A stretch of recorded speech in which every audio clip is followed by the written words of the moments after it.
Doctors attend to wounded patients in a tent in Jabalia as the fighting in northern Gaza raged on Saturday. Residents reported persistent aerial bombardment and shelling from Israeli tanks, which they said had moved further into the town. It follows an appeal from the UN Security Council for more aid for the Palestinian enclave, though it stopped short of demanding a ceasefire.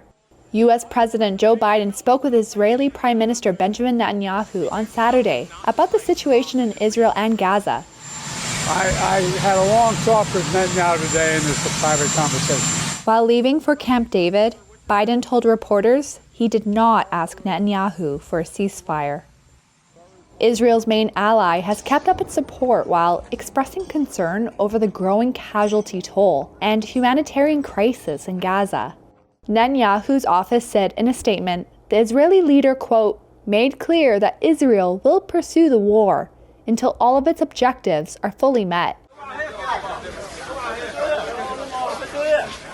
At least 201 Palestinians have been killed over the past 24 hours, taking the death toll to over 20,000 during the 11-week conflict, the Palestinian Health Ministry said on Saturday.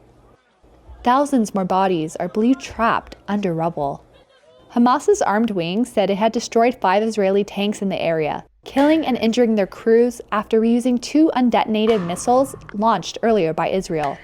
Reuters could not independently verify the report.